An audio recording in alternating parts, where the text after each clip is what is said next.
जी के मेहमान। अथ स्वागतम् शुभ स्वागतम् अथ स्वागतम् शुभ स्वागतम् आनन्द मङ्गल मङ्गलम् आनन्द मङ्गल मङ्गलम् हितप्रियं भारत भारतम् हितप्रियं भारत भारतम् स्वागतम् शुभ स्वागतम् अथ स्वागतम् शुभ स्वागतम्। मेहमानों के आने से घर में खुशियों की बहार आती है। मेहमान नवाजी करने का अपना अलग ही आनंद है। मेहमानों के ना आने से घर के कोने कोने में उदासी और सूनापन सा लगता है। इसीलिए हमारी कोशिश रहती है कि विविध भारती पर मेहमानों की आवाजाही बनी रहे। आज हमारे स्टूडियो में मेहमान बनकर तशरीफ लाए हैं युवा गीतकार और संवाद लेखक प्रसून जोशी। प्रसून जी के लेखन में जहां एक ओर गंभीर विचारक सी दूरदृष्टि और समझ है, वहीं दूसरी ओर युवाओं का मन मोह लेने वाली चंचलता, नटखटपन और मस्ती है। इसीलिए प्रसून जी आज फिल्मों में रुचि रखने वाली नई पुरानी पीढ़ी की पहली पसंद बन गए हैं। तो आइए सुनते हैं प्रसून जोशी से यूनुस खान की ये गंभीर बातचीत। प्रसून जी, बहुत स्वागत है। सबसे पहले तो नमस्कार। कैसा लग रहा है आपको यहाँ पर आकर? बहुत अच्छा लग रहा है। बचपन में मैं कई बार रेडियो स्टेशन में जाया करता था और जो रविवार का बच्चों का कार्यक्रम होता था जी, उसमें मैं जनरली जाकर कोई कविता सुनाता था या कुछ गाता था। तो इस तरह से रामपुर में हम लोग रहते थे उस वक्त। तो बचपन की कई यादें मेरी रेडियो स्टेशन से जुड़ी हुई हैं। जी, आपने बताया कि बचपन में आप रेडियो स्टेशन जाया करते थे। इसका मतलब ये था कि पढ़ाई के साथ ये जो एक्स्ट्रा करिकुलर एक्टिविटीज हैं, इनमें आपका बहुत ध्यान था? ज्यादा, जरूरत से ज्यादा ध्यान था। अच्छा, मतलब पढ़ाई पर कम ध्यान था? पढ़ाई पर भी था। मैं बुरा स्टूडेंट नहीं था, अच्छा स्टूडेंट रहा।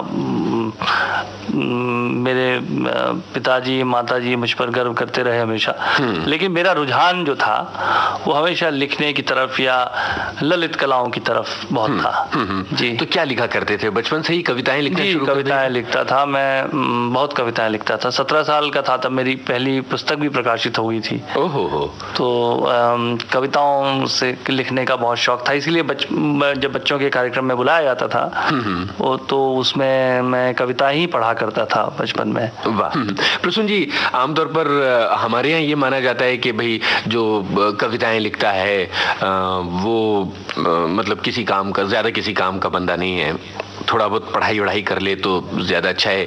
आपके घर में कविताएं लिखने को लेकर किस तरह की प्रतिक्रियाएं हुआ करती थी?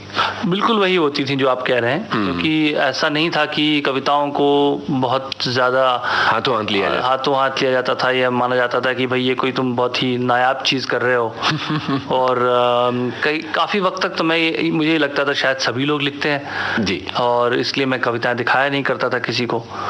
तो वो तो एक मेरे पिताजी के मित्र थे, उन्होंने एक बार मेरी कुछ डायरी वगैरह पढ़ी थी, उनको उन्होंने पढ़ा और उन्होंने कहा कि भाई तुम तो अच्छा लिखते हो। और उन्होंने मुझे किसी पब्लिशर से मिलवाया।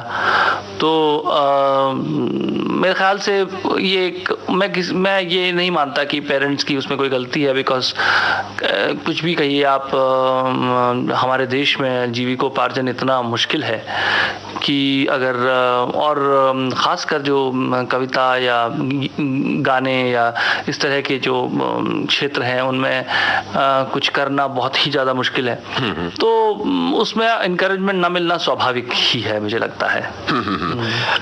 लेकिन क्या कहीं बचपन में आपको लग रहा था कि जिंदगी में किस दिशा में जाना है, या किसी तरह की धुंध थी दिमाग में, कुछ तय नहीं था?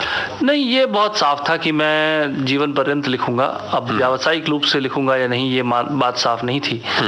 तो इसीलिए मैंने जो है औपचारिक शिक्षा होती है उसकी तरफ मैंने पूरी कभी कोई कोताही नहीं बरती जी। और मैंने बिजनेस मैनेजमेंट किया जी। और मैंने जो खोजबीन आपके बारे में की उससे ये पता पता चला कि माँ बाप की खुशी के लिए आपने ये कर लिया था? मैं ये मानता हूँ कि मैं मतलब जिसे कहते हैं रिबेलियस चाइल्ड, वो रिबेलियस चाइल्ड जो था वो नहीं था जी। क्रांति नहीं करना चाहता था मैं अपने परिवार के विरुद्ध जी। तो इसलिए मुझे लगा कि भाई मुझे हमेशा से एक तरह की संवेदनशीलता थी उनके प्रति, और मुझे ये महसूस नहीं हुआ कभी कि वो जो कह रहे हैं वो गलत कह रहे हैं। कोई भी पेरेंट्स हों, उनको हमेशा चिंता रहती है कि उनका बच्चा भविष्य में जो है अपने पैरों पर खड़ा हो जाए। तो जब तक मैं अपने पैरों पर खड़ा नहीं हुआ, मैंने व्यावसायिक रूप से लेखन को या किसी भी तरह की आर्टिस्टिक एक्टिविटीज़ को मैंने परस्यू नहीं किया, इसीलिए कि उनको ये एहसास रहे कि भाई ये अब अपने पैरों पर खड़ा है। तो पहली बार जब मैंने एडवर्टाइजिंग की दुनिया में कदम रखा, तब मैंने ये निर्णय लिया कि मैं एडवर्टाइजिंग के सृजन विभाग से जुड़ूंगा, ना कि मैनेजमेंट से, क्योंकि तब तक मेरे पास डिग्री थी और मुझे ये एहसास था, उन्हें ये एहसास था कि ये अब जो है भाई अपना तो कुछ कर ही लेगा अब तो एक अच्छी खासी डिग्री हो गई है। हाँ, तो ये मेरे ख्याल से हिंदुस्तान में बहुत पेरेंट्स वरीड करते हैं, और मुझे लगता है कि बहुत वक्त भी बर्बाद होता है उसमें। वैसे अगर आप देखें जी, तो कुछ साल पहले आप करना शुरू करते हैं, क्योंकि प्रतिभा आदमी की जो है उसे खामोश नहीं बैठने देती। बिल्कुल, वो एक तरह की दिमाग में खलबली जरूर रहती है। जी। बहुत अच्छी बात आपने कही कि आप रेबेलियस चाइल्ड नहीं थे, लेकिन इसके एक विपरीत सी बात जिस फिल्म के आपने डायलॉग और गाने लिखे हैं उसमें है रंग दे बसंती में जी। तो ऐसा करते हैं, आप हमारे रूबरू हैं और इस फिल्म का रूबरू वाला गाना सुन लिया जाए। जी जी जी, बहुत अभी अभी हुआ यकीन कि आग है मुझ में कहीं, हुई सुबह मैं जल गया,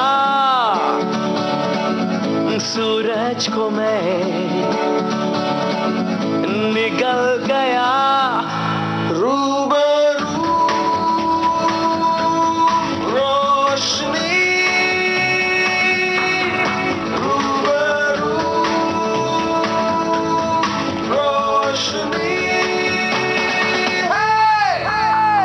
जो गुमशुदा सा ख्वाब था वो मिल गया, वो खिल गया, वो लोहा था पिघल गया, खिंचा खिंचा मचल गया, सितार में बदल गया, रूबरू रोशनी, रूबरू रोशनी, धुआं छटा खुला गगन मेरा, नई डगर नया सफर मेरा, जो बन सके तू हम सफर मेरा, नजर मिला जरा, धुआं छटा खुला गगन मेरा, नई डगर नया सफर मेरा, जो बन सके तू हम सफर मेरा, नजर मिला जरा, आंधियों से झगड़ रही है लौ मेरी, अब मशालों से बढ़ रही है लौ मेरी, नामो निशान रहे ना रहे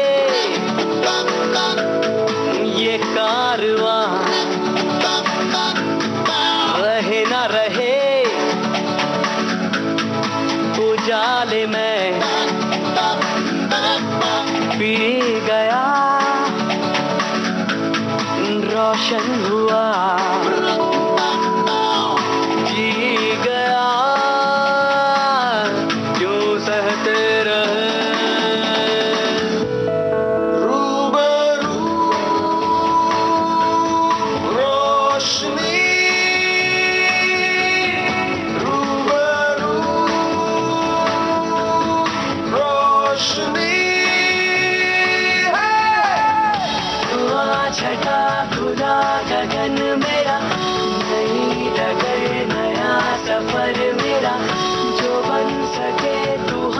सफर मेरा, नजर बिना जरा रूबरू रोशनी रूबरू। प्रसून जी, MBA किया और आपने कहा कि आप मैनेजमेंट वाले रास्ते पर नहीं जाएंगे और क्रिएटिव रास्ते पर जाएंगे, ये कैसे हुआ था, जरा बारीकी से बताइए। देखिए, एडवर्टाइजिंग एजेंसी जो होती हैं, जो भी विज्ञापन लोग देखते हैं, वो एक एडवर्टाइजिंग एजेंसी उसको तैयार करती है। और एडवर्टाइजिंग एजेंसी में कई विभाग होते हैं। मोटे मोटे रूप से अगर देखा जाए तो वहाँ पर एक विभाग होता है जहाँ एडवर्टाइजिंग सोची जाती है, जहाँ पर एडवर्टाइजिंग का क्रिएशन होता है, उसका सृजन होता है। और दूसरा विभाग होता है जहाँ पर ये देखा जाता है कुछ एडवर्टाइजिंग से क्या कमाई होगी और किस तरह क्लाइंट के पैसे को खर्च करना है। जी, क्लाइंट कौन होता है? क्लाइंट होता है जो निर्माता होता है प्रोडक्ट का। जी, जो सपोज करिए, फर्ज कीजिए एक साबुन है, तो साबुन का जो निर्माता है वो हमारा क्लाइंट है। वो क्लाइंट एक एडवर्टाइजिंग एजेंसी के पास आता है और उससे कहता है कि भाई मुझे इस प्रोडक्ट का एक ऐड चाहिए, मुझे इस प्रोडक्ट को जो है लोगों तक पहुंचाना है। तो फिर आप उसको समझते हैं, उसकी व्यूह रचना तैयार करते हैं कि ये किस तरह से इसकी क्या प्राइस है, इसका क्या खुशबू है इसकी। कई बार हम लोग उसका डिज़ाइन, ये सब चीज़ों में भी इन्वॉल्व होते हैं। और वो काम जो होता है क्रिएटिव विभाग करता है। तो ये जो क्रिएटिव विभाग है, इसमें कैसे आ गए थे आप? एक एजेंसी थी जहाँ पर कि मैं ट्रेनिंग के लिए गया था MBA के बाद। और मुझे ये लगा कि मैं जो हूँ मैनेजमेंट के, ये तो बड़ी अच्छी चीज़ लगी मुझे कि भाई गॉड का एक तरह का भेजा हुआ मुझे गिफ्ट लगी मुझे कि भाई एक ऐसी जगह भी है जहाँ पर मेरी जो शिक्षा है उसका भी प्रयोग मैं कर सकता हूँ। जी, आपने MBA में स्पेशलाइज क्या किया? मार्केटिंग में मैंने स्पेशलाइज किया था। जी, तो मुझे लगा कि मार्केटिंग का भी मैं यहाँ पे उपयोग कर सकता हूँ, और जो मेरी लेखन प्रतिभा है वो सब यहाँ पर जो है, मुझको इतना शौक है, वो भी यहाँ पर प्रयोग में आएगी। क्योंकि आपको सोचने पड़ते हैं, आइडियाज सोचने पड़ते हैं, स्लोगन सोचने पड़ते हैं, स्क्रिप्ट्स लिखनी पड़ती हैं, जिंगल्स लिखने पड़ते हैं, तमाम तरह की चीज़ें उसमें होती हैं। तो मैंने वो उस क्षेत्र में जाने की बात सोची और उस कंपनी के मैनेजमेंट से मिला। फिर मुझे पता चला है कि आपको किसी टाइल के विज्ञापन लिखने के बारे में जी, वहाँ वो बड़ा अच्छा किस्सा था कि उन्होंने वहाँ के जो डायरेक्टर थे उनके कमरे में मैं इंटरव्यू के लिए गया था। तो उन्होंने कहा भाई ये आप लिखते हैं, ये कैसे बताएं? आपका ठीक है, आप कविताएं लिखते हैं, आपकी पुस्तक भी प्रकाशित है, आपके हाथ में है, पर एडवर्टाइजिंग में जो है वो दूसरे तरह की राइटिंग होती है, बहुत पॉपुलर किस्म की राइटिंग करनी पड़ती है। और आप एक टेस्ट दीजिए। फिर उन्होंने वो कोई चीज़ में फंसे हुए थे, उन्होंने कोई टाइल का ऐड दिया मुझे करने के लिए। और वो मैंने उनसे, वो बैठे ही बैठे थे, उसी समय मैंने वो लाइन करके उन्हें दे दी। तो बोले आप अपना वक्त लीजिए। मैंने कहा नहीं, इतना ही वक्त चाहिए मुझे इस चीज़ के लिए, और इससे अगर नहीं संतुष्टि होती आपको तो मैं चला जाता हूँ। तो वो देखे और उन्होंने देखा और वो कुछ आश्चर्य में आ गए। बोले ये तो मैं बहुत दिन से सोच रहा था, ये सोल्यूशन आपने इतनी जल्दी निकाल दिया, तो आप कल से आ जाइए। जी, तो मैंने कहा क्या मतलब नौका? बोले हाँ, मैं लेटर आपका तैयार कर देता हूँ, बाकी हम लोग सैलरी डिस्कस कर लेंगे, ये सब कर लेंगे। तो मुझे ताज्जुब हुआ, लेकिन सुखद सा आश्चर्य हुआ, क्योंकि यही मैं चाहता था कि इस विभाग से जुड़ूं। और वहाँ से फिर सिलसिला चल निकला। जी, और एड्स से जुड़ गया मैं और करने लगा। तो दिल्ली में ये बात हुई थी। जी, तो फिर बॉम्बे कैसे आए आप? दिल्ली में मैं कई साल एडवर्टाइजिंग एजेंसी मैंने काफ़ी वक्त तक काम किया, और वहाँ पर मैंने काफ़ी अवार्ड जीते। जी, और कंपनी में एटलीस्ट, चाहे इंडस्ट्री में नाम उतना ना हुआ हो, पर उस कंपनी में मेरी अपनी एक स्थिति बन गई थी, एक पोजीशन बन गई थी। और मुझे बॉम्बे से पीयूष पांडे क्रिएटिव डायरेक्टर होते थे, उन्होंने मुझसे कहा कि आप दिल्ली से आप बॉम्बे आ जाइए, यहाँ पर हमें बहुत ज़रूरत है। और तो तब मैं जो था दिल्ली से बॉम्बे चला आया। ये किस साल की बात है? ये 8 साल पहले, 8 साल पहले की बात है। तो तब मैं बॉम्बे आकर के थोड़ा सा मैं बॉम्बे से मुझे लोगों ने कहा था बॉम्बे बहुत टफ है, वहाँ पे लाइफ बहुत कठिन है, मुश्किल है।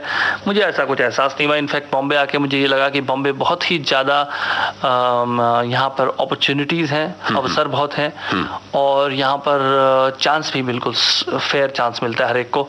अगर आपके अंदर प्रतिभा है तो बॉम्बे से बढ़िया जगह आपको शायद ना मिले कोई। जी पीयूष जी, आगे बढ़ने से पहले एक गाना सुन लिया जाए। तो एक फिल्म आई थी फिर मिलेंगे, उसमें एक गीत है खुल के मुस्कुरा ले तू। जी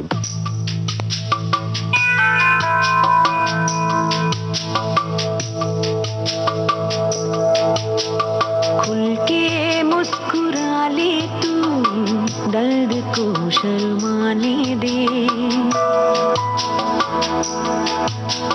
बूंदों को धरती पर साज एक बजाने दे। खुल के मुस्कुरा ले तू, दर्द को शर्माने दे, बूंदों को धरती पर साज एक बजाने दे। हवाएं कह रही है, हवाएं कह रही है, आजा झूले जरा गगन के गाल को चल, जाके झूले जरा। खुल के मुस्कुरा ले तू, दर्द को शर्माने दे, बूंदों को धरती पर साज एक बजाने दे।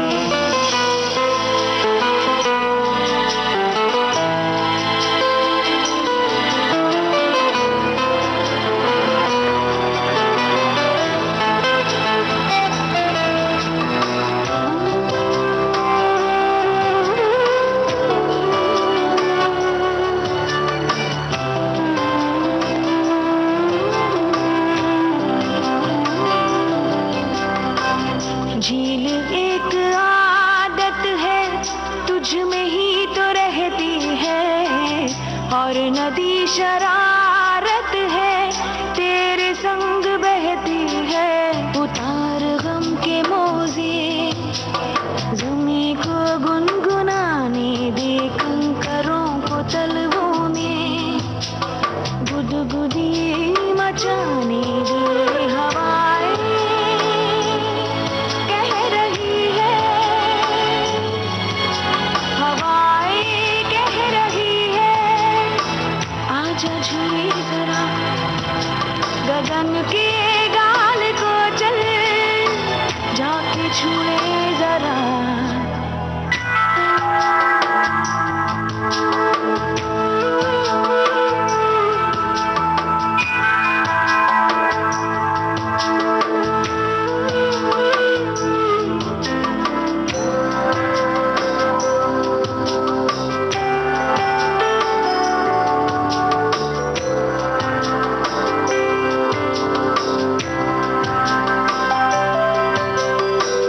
बांसुरी की खिड़कियों पे सूर्य क्यों ठिठकते हैं, आँख के समंदर क्यों बेवजह छलकते हैं। तितलियाँ ये कहती हैं अब बसंत आने दे, जंगलों के मौसम को बस्तियों में छाने दे।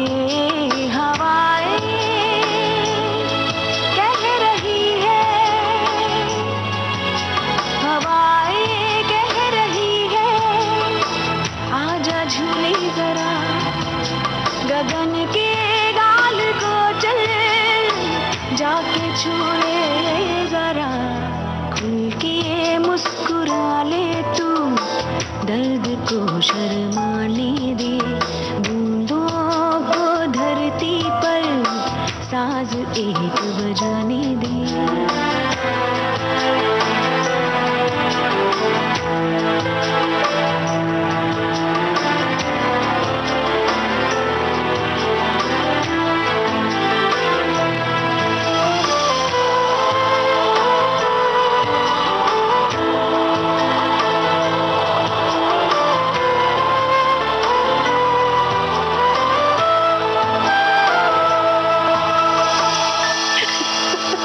रेवती की ये फिल्म थी जी। प्रसून जी, और ये भले गाना बहुत नहीं चला हो लेकिन संगीत के चाहने वाले लोगों के बहुत करीब है जी। आप बताएं कि ये किस तरह से ये खुल के मुस्कुरा ले तू दर्द को शर्माने दे। आपको अगर ये मालूम हो, ये फिल्म जो थी ये एक एड्स विक्टिम के ऊपर है ये फिल्म। और इस फिल्म में एक बड़ा मुश्किल सा काम था ये गीत को लिखना, इसलिए मेरे लिए बहुत ये करीब है, मेरे बहुत ख़ास है, मेरे बहुत प्रिय है मुझे, क्योंकि बहुत चैलेंजिंग गाना था। उस लड़की को पहली बार पता लगा है कि उसको HIV पॉजिटिव है वो, और उसका कोई दोष नहीं है उसमें, वो किसी और वजह से अपना ब्लड टेस्ट कराती है और पता लगता है। तो उसके मन में जो एक चल रहा है, जो कुछ जिस स्थिति से वो गुजर रही है जी, जो मनस्थिति उसकी है, वो उसको पोर्ट्रे करना था। एक बैकग्राउंड का गाना था जिसमें वो रो रही है और उसको समझ नहीं आ रहा कि उसके साथ क्या हो गया है। इसलिए मैंने एक संदेशात्मक है, ये उन सब लोगों के लिए है जो HIV से ग्रस्त हो, ऐसा नहीं, जीवन में कभी भी वो निराशा का सामना करें तो उस वक्त ये था कि खुल के मुस्कुरा ले तू दर्द को शर्माने दे जी, बूंदों को धरती पे साज एक बजाने दे। झील एक आदत है तुझ में ही तो रहती है, वाह, झील एक आदत है तुझ में ही तो रहती है, और नदी शरारत है तेरे संग बहती है। क्या बात है। उतार गम के मोजे जमी को गुनगुनाने दे, वाह, कंकरों को तलवों में गुदगुदी मचाने दे। क्या पहाड़ के होने की वजह से इतनी सॉफ्टनेस और कुदरत से इतनी करीबी है आपके मन में? जी हाँ, मेरे ख्याल से है, क्योंकि मैं अभी भी अगर जब मैं सोचता हूँ कि अब मैं इस वक्त बहुत उलझनों में हूँ या बहुत ज़्यादा काम है, और तो मैं कल्पना पहाड़ों की करता हूँ, और मुझे उससे ज़्यादा सुकून कहीं और नहीं मिलता। मैं ये तो मानता हूँ। जी प्रसून जी, आपकी जो गीतों की भाषा है, जहाँ तक हम अभी फिलहाल गीतों पर ही हैं, उसमें एक अलग तरह की नरमी है और एक कुछ तो ललित भाषा है। आपने बीच में भी एक ललित शब्द का इस्तेमाल किया था, मैं वहीं से ले रहा हूँ। वो कहाँ से आई है, और आपको क्या लगता है कि क्या एडवर्टाइजिंग की दुनिया में आसान लिखने के बाद आपको लगता है कि यहाँ जो शब्दों की कलाकारी है और आसानी है, वो दोनों निभाना पड़ती है आपको गीतों? मुझे लगता है कि देखिए, आसानी अगर आपका बहाना, खराब लिखने का बहाना ना हो तो आसान लिखना चाहिए। बिल्कुल। कुछ लोग आसान लिखने को आसानी के मुखौटों के पीछे छुपे हुए जो होते हैं जी, उनको एक्चुअली वो जानते ही नहीं भाषा, और कहते हैं भाई आसान लिख रहे हैं हम, और मुश्किल चीज़ लोगों के समझ में नहीं आती। मैं संगीत सीखता था, उस्ताद हफीज़ अहमद खान साहब थे रामपुर घराने के, दिल्ली में मैं उनसे कुछ वक्त तक संगीत सीखता था। तो वो एक चीज़ कहा करते थे कि देखो, सिंप्लिसिटी जो है और इग्नोरेंस जो है वो बहुत आसपास है। वाह वाह। और सिंप्लिसिटी बहुत मुश्किल है, वो सब कुछ जानने के बाद आती है। वाह। जब आप सब कुछ जान लेते हैं उसके बाद आप सिंपल हो सकते हैं। बहुत गहरी बात है। लेकिन अगर आप कुछ नहीं जानते तो आपको इग्नोरेंट कहा जाता है कि आप नहीं जानते। तो वो अगर आप लाइन देखें, बहुत मुश्किल है। अगर आप सब कुछ जानते हैं, काफ़ी आपने जो है अध्ययन किया है, उसके बाद आप सिंपल लिखने की कोशिश करते हैं, तो आपकी सिंप्लिसिटी में एक प्रोफाउंडनेस होती है, एक गहराई होती है उस सिंप्लिसिटी में, जो कि आपको शैलेंद्र जी के गीतों में मिलेगी। बिल्कुल। मजरूह साहब के गीतों में मिलती है। वो एक ज़बरदस्ती की लफाजी नहीं होगी, उलझाने की कोशिश नहीं होगी जी, कुछ प्रूव करने की कोशिश नहीं होगी।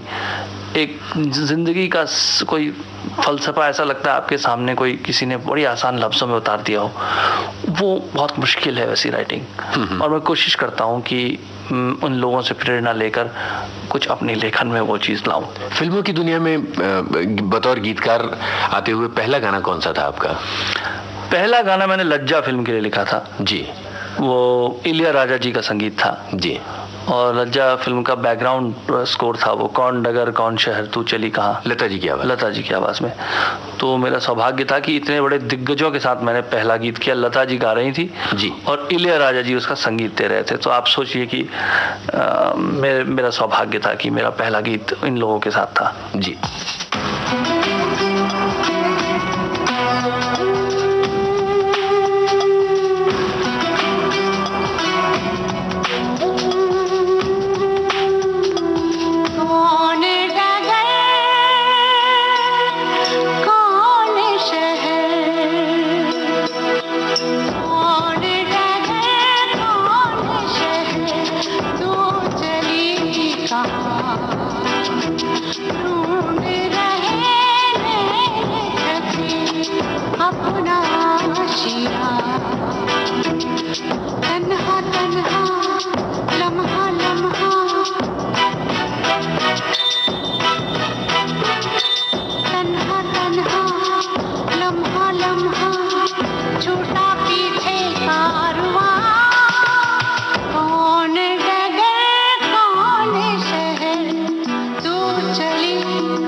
हमारे मेहमान कार्यक्रम में आज हमारे मेहमान हैं गीतकार और संवाद लेखक प्रसून जोशी। आपसे बातचीत कर रहे हैं यूनुस खान।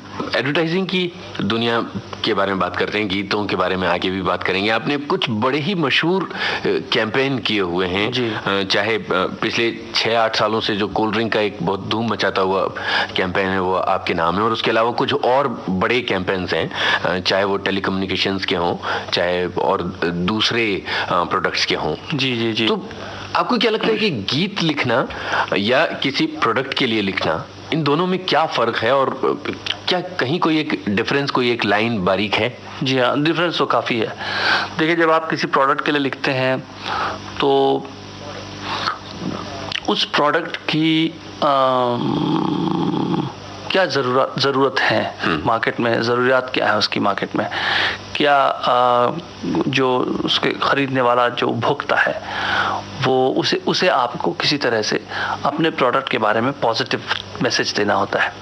चाहे वो कोल्ड ड्रिंक का विज्ञापन हो या किसी फ़ोन का विज्ञापन हो, किसी जूते का विज्ञापन हो, आपको ये सिद्ध करना होता है कि आपका जो प्रोडक्ट है वो बेहतर है जी, और आकृष्ट करना होता है अपने ग्राहकों को अपने प्रोडक्ट की ओर, और उसमें आप सृजनात्मकता का प्रयोग करते हैं।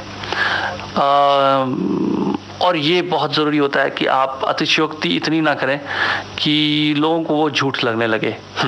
आप जैसे पहले ज़माने में लोग कहते थे कि भाई मेरी दादी माँ जो थी वो उनकी आंखें इतनी तेज़ थीं कि वो चांदनी रात में सुई में धागा डाल देती थी। अब शायद कोई इस पर विश्वास करे ना करे, लेकिन अटपटा नहीं लगता सुनने में, ऐसा लगता है शायद करती हूँ भाई जी। पर ये लोग मान लेते हैं कि इनकी दादी की आंखें तेज थी। अब ये कोई पूछने नहीं जाएगा भाई हमें दिखाओ उसकी फोटो जी, कब डाल रही थी वो और कैसे डालती थी। एडवर्टाइजिंग भी कुछ ऐसा ही है। आप अतिशयोक्ति करते हैं, आप अपने प्रोडक्ट के बारे में उसका महिमा मंडन करते हैं, लेकिन इस तरह से करते हैं कि लोगों को ये ना लगे कि ये झूठ बोल रहा है जी। तो एक आर्ट है वो। आप झूठ तो बोलते नहीं, आप कहते हैं कोई प्रोडक्ट अगर कहता है कि हम बालों को मजबूत बनाते हैं तो उसमें हमको साइंटिफिक प्रूफ होते हैं हमारे सामने, वो कौन से केमिकल्स हैं जो जिसकी वजह से बाल मजबूत होंगे, या वो कौन सी जड़ी बूटियां हैं जिसकी वजह से ये दावा किया जा रहा है। उसके बाद आप उसको महिमा मंडित उसे करते हैं, उसे लोगों के सामने ऐसे पेश करते हैं कि वो उनको आकृष्ट करे। तो ये एक कला है एक तरह की। बिल्कुल। अब जब गीत लेखन की बात आती है तो गीत में जो है वो कोई प्रोडक्ट तो है नहीं, जिंदगी की बात करते हैं, प्रेम की बात करते हैं, सेलिब्रेशन की बात करते हैं, विरह की बात करते हैं, जो आम आदमी के जीवन से जुड़ी हुई बातें हैं वो करते हैं, और उसके पीछे कोई मकसद और कुछ नहीं होता कि उसके गीत ही अपने आप में एक मकसद है। बिल्कुल। तो ये फर्क है उन दोनों में। इन दिनों आपका एक गीत बहुत ही धूम मचा रहा है, चांद सिफारिश जो करता तुम्हारी जी, फना फिल्म का है जी। ये जो गीत है ये जितना सिंपल लगता है सुनने में जी, मेरे ख्याल से लिखने में उतना सिंपल नहीं होगा। जी हाँ बिल्कुल। इसके पीछे की कहानी जरा बताएं। इसकी कहानी ये है कि आदित्य चोपड़ा जी, मैं और कुणाल कोहली हम लोग बैठे थे और डिस्कस कर रहे थे, फिर जतिन ललित जी भी आ गए थे। तो हम लोग ये डिस्कशन चल रहा था कि भाई बेसिकली ये आदमी जो है ये उस लड़की से थोड़ा चाहता है, उसे प्यार करता है और उससे कहना चाहता है कि तू उसे थोड़ा शरारती भी है और तो उसके करीब आना चाहता है। देखिए यही हमारे देश के गीतों की खासियत रही है कि कई चीज़ें जो डायलॉग्स के माध्यम से नहीं कही गई। अब जैसे सोचिए कि आप क्या डायलॉग के माध्यम से ये कह सकते थे कि आज सजन मोहे अंग लगा ले, वाह जन्म सफल हो जाए। बहुत सही। अगर आप इसको डायलॉग के माध्यम से कहने की कोशिश करें तो शायद बहुत ही अश्लील लगे जी, बहुत ही अनुपयुक्त लगे, मर्यादाएं भंग हो जाएं। लेकिन जब आप उसे संगीत के माध्यम से, गीत के माध्यम से कहते हैं तो उसमें एक नज़ाकत आ जाती है और मुश्किल से मुश्किल बात आप गीतों के माध्यम से कह देते हैं। बहुत सही। तो यहाँ पर भी वही था कि वो जो है उस लड़की के करीब आना चाहता है। तो वो कहता है भाई अगर चांद मेरी सिफारिश करता तो वो तुमको जरूर बताता कि शर्मो हया के पर्दे गिरा के करनी है हमको खता। वाह वाह वाह। जो वो करना चाह रहा है वो शायद इतनी वो बात तो मर्यादा वाली नहीं कर रहा है, पर जो कविता होती है जी वो जो है उस बैलेंस को बना के रखती है। चांद सिफारिश जो करता हमारी, देता वो तुमको बता। शर्मो हया के पर्दे गिरा के करनी है हमको खता। जिद है अब तो है खुद को मिटाना, होना है तुझ में फना। चांद सिफारिश जो करता हमारी, देता वो तुमको बता। शर्मो हया के पर्दे गिरा के करनी है हमको खता।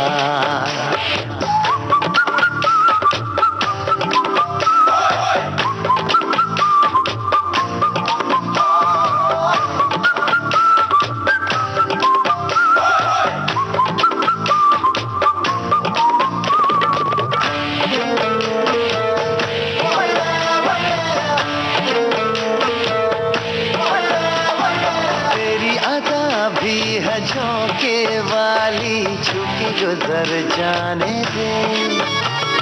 तेरी लचक है कि जैसे डाली दिल में उतर जाने दे।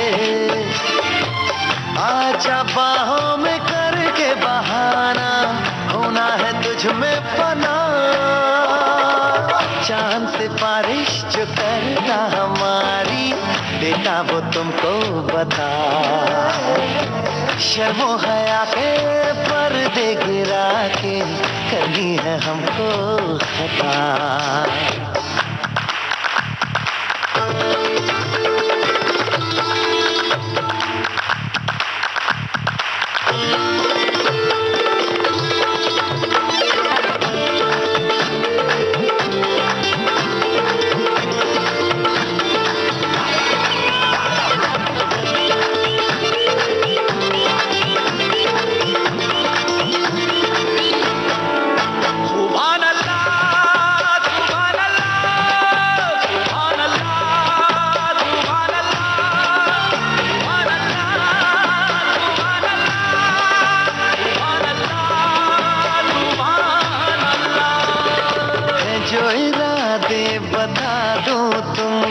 शर्मा ही जाओगी तुम, धड़कन जो सुना दो तुमको घबरा ही जाओगी तुम। हमको आता नहीं है छुपाना, होना है तुझ में फना। चांद सिफारिश जो करता हमारी, देता वो तुमको बता। शर्मो हया के पर्दे गिरा के करनी है हमको खता। जिद है अब तो है खुद को मिटाना, होना है तुझ में फना।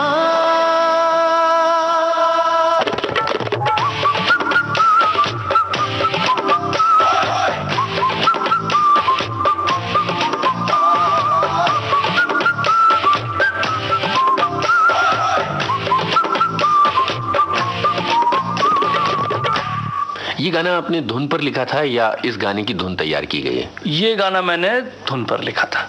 ओह, ये और ही टेढ़ा काम था। हाँ, धुन पर लिखना थोड़ा टेढ़ा होता है, पर क्योंकि मैं स्वयं भी थोड़ा बहुत गाता गुनगुनाता हूँ, इसलिए मुझे धुन पर लिखना इतना मुश्किल नहीं लगता। जी जी। ये जो गाने का शौक है, आपने बताया कि आप उस्तादों से सीखते रहे हैं। जी जी जी। ये कहाँ से लगा था? और सुना है कि लता जी ने भी आपकी तारीफ की हुई है आपके गाने की। ये इसलिए लगा क्योंकि मेरे फैमिली में बहुत संगीत है। मेरे पिताजी जो है वो संगीत सीखे, उन्होंने संगीत प्रभाकर किया। मेरी माँ जो है उन्होंने संगीत प्रभाकर किया। तो एक्चुअली वो संगीत की वजह से ही मिले थे एक दूसरे से। तो फैमिली में मैं जब भी सुबह उठता था तो मैं रियाज के तानपुरे से ही उठा करता था कोई, और मैं तबला लेकर बैठ जाता था और साथ में तब संगत किया करता था। तो बचपन से फैमिली में बहुत संगीत रहा है।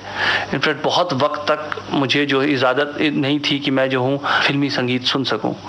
घर में जो है सिर्फ क्लासिकल म्यूज़िक ही सुना जाता था, और वही हम लोग को बोला जाता था कि आप जो है संगीत का नेशनल प्रोग्राम आ रहा है, अभी आप चुपचाप बैठिए सुनिए।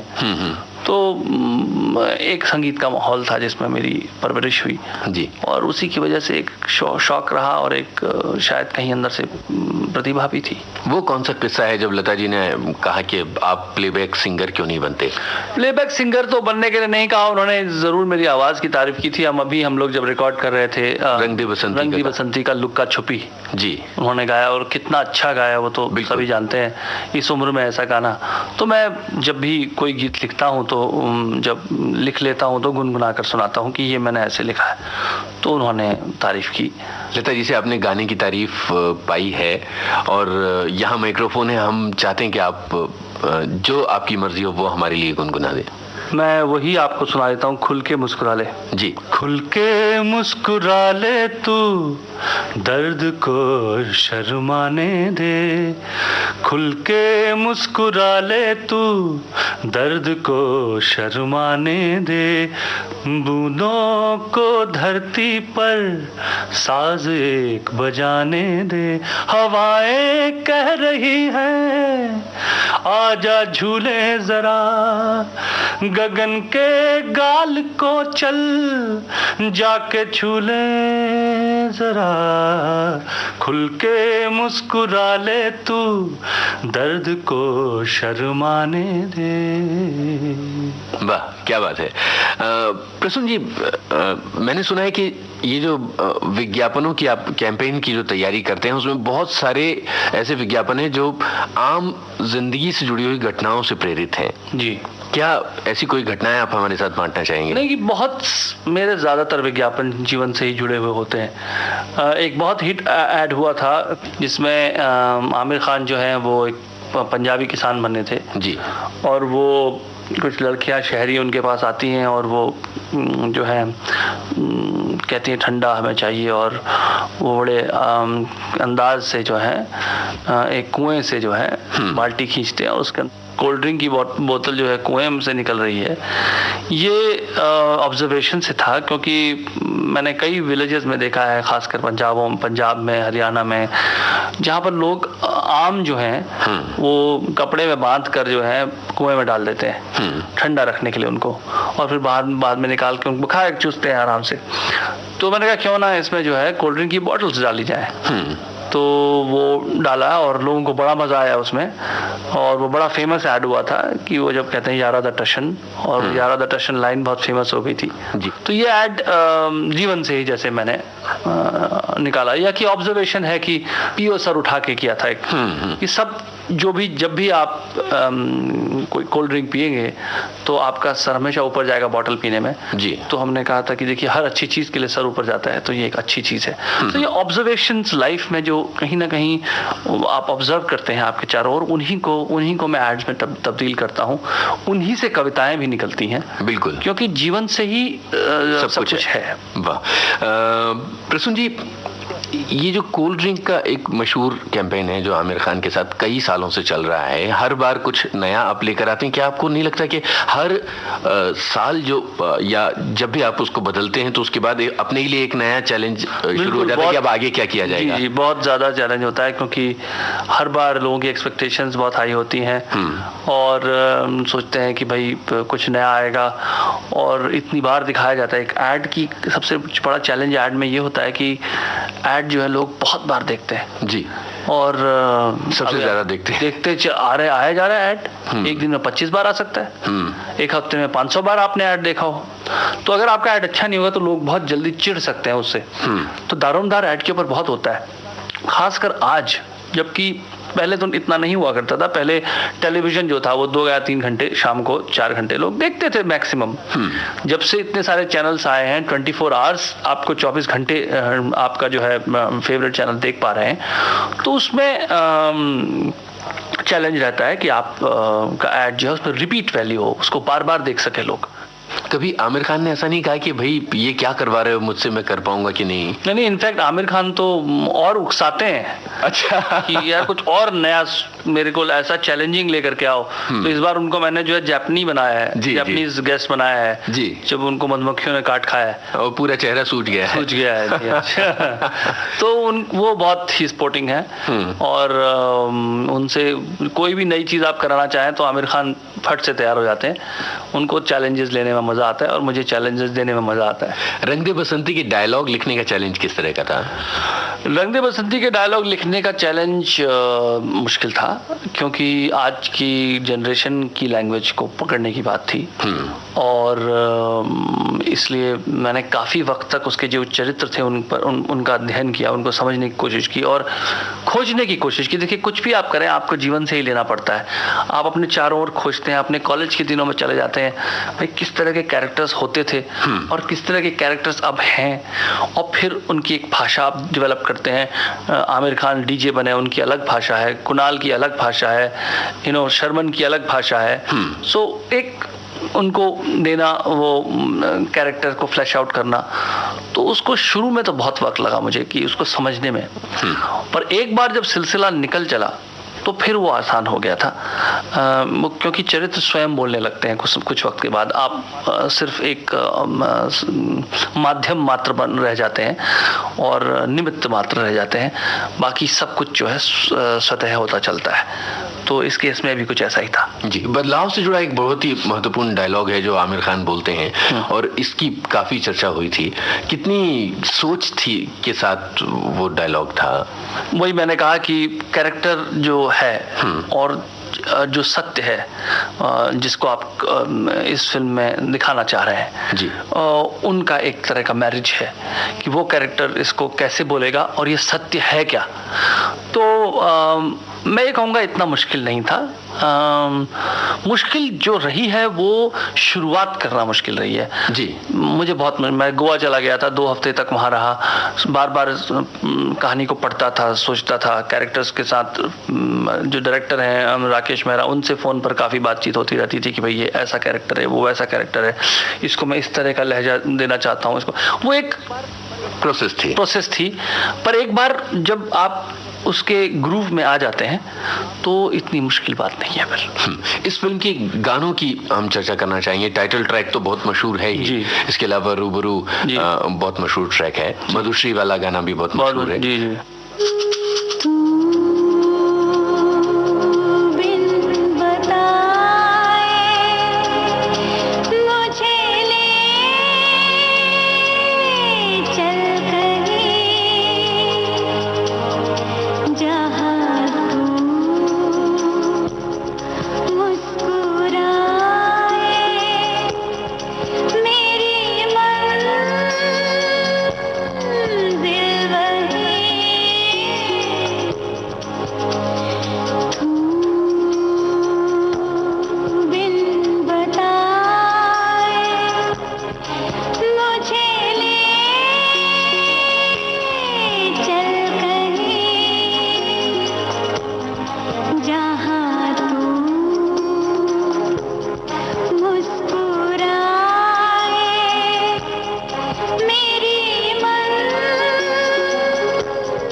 प्रसून जी, रहमान के साथ काम करना कितना मुश्किल है, कितना तंग करते हैं वो? रहमान का क्या है कि क्योंकि रहमान हिंदी भाषा नहीं जानते जी, जानते हैं, थोड़ा बहुत जानते हैं, लेकिन कविता समझ पाए इतनी भाषा नहीं जानते। तो रहमान जी के साथ एक बहुत ही स्पिरिचुअल लेवल पे काम होता है, सूफी है वो जी। तो कहीं ना कहीं उनसे अगर आप उस लेवल पे ना जुड़े तो मुश्किल है उनके साथ काम करना। वो मैकेनिकल नहीं है, बिल्कुल, वो बहुत आध्यात्मिक है, और उनका और मेरा जो कनेक्शन है वो आध्यात्मिक है। तो इसलिए अगर मैंने कुछ लिखा है और मैं उसको गुनगुना रहा हूँ उनके सामने, वो उनको पता लग जाता है कि अच्छा है या नहीं। वो एक मेरे ख्याल से ईश्वर का कुछ है, ऐसा संदेश होता है कि वो समझ में आ जाता है कि अच्छा है। और रहमान से काम करने का और भी ये भी था, उनसे मैंने बहुत सीखा, जीवन के बारे में बहुत सीखा। बहुत अच्छे इंसान है रहमान। ये भी मैंने उनसे सीखा कि कलाकार होने से बहुत बड़ी चीज़ है कि एक अच्छा इंसान होना, जो कि वो हैं। दूसरों की मदद करना और उस मदद को करके किसी से न कहना, एक अलग लेवल पे वो काम करते हैं। और मेरा बहुत सौभाग्य था उनसे, उनके साथ काम करना। जी, बहुत खुशी की बात है। और हम तुम की बात नहीं हुई है, हम तुम के गानों का मौका किस तरह से आया था? हम तुम का की शुरुआत एक एयरपोर्ट के लाउंज में हुई थी, जहाँ पर मैं वेट कर रहा था अपनी फ्लाइट के लिए, और आदित्य चोपड़ा भी वहीं बैठे थे।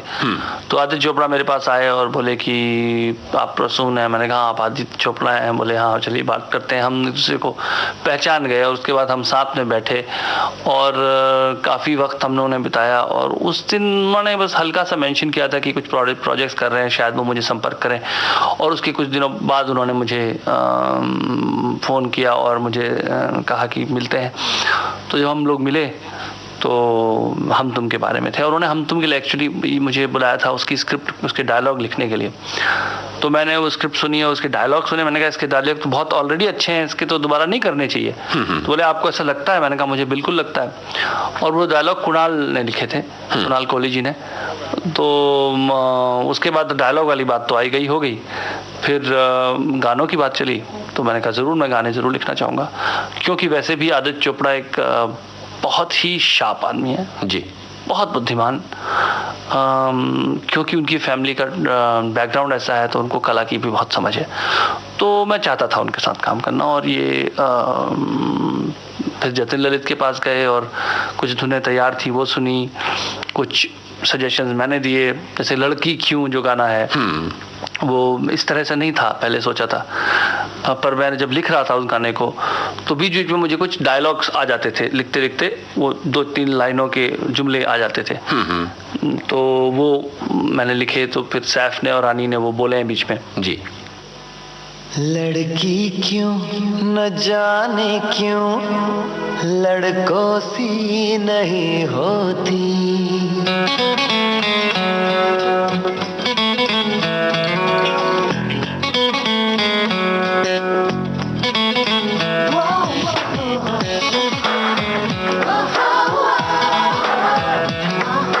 सोचती है ज्यादा कम वो समझती है, सोचती है ज्यादा कम वो समझती है। दिल कुछ कहता है कुछ और ही करती है। लड़की क्यों न जाने क्यों लड़कों सी नहीं होती, लड़की क्यों न जाने क्यों लड़कों सी नहीं होती।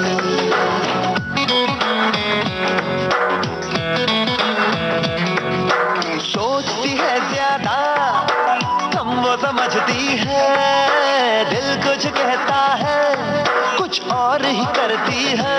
लड़की क्यों न जाने क्यों लड़कों सी नहीं होती, लड़की क्यों न जाने क्यों लड़कों सी नहीं होती।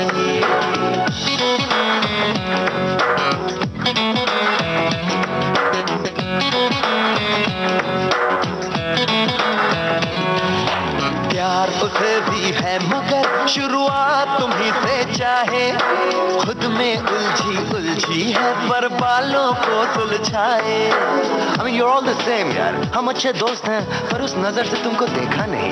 वो सब तो ठीक है पर उस बारे में मैंने सोचा नहीं। सबसे अलग हो तुम ये कह के पास तुम्हारे आए, और कुछ दिन में तुम में अलग सा कुछ भी ना उसको भाए। उफ, ये कैसी शर्ट पहनते हो, ये कैसे बाल कटाते हो, गाड़ी तेज चलाते हो, तुम जल्दी में क्यों खाते हो? Give me a break. तुम्हें बदलने को पास वो आती है, तुम्हें मिटाने को चाल बिछाती है, बातों बातों में तुम्हें फंसाती है, पहले हंसाती है फिर बड़ा रुलाती है। लड़की क्यों न जाने क्यों लड़कों सी नहीं होती, लड़की क्यों न जाने क्यों लड़कों सी नहीं होती। रेडियो से आपका काफी जुड़ाव रहा है। आखिरी सवाल ये है, आपको क्या लगता है कि रेडियो के जरिए इतने सारे लोग इस वक्त आपको सुन रहे हैं, भारत में किस तरह का भविष्य है रेडियो का? भारत जो है उसमें श्रुति की परंपरा है जी।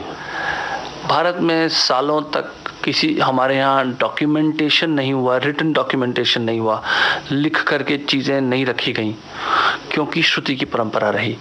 हम लोगों ने सुनकर याद किया।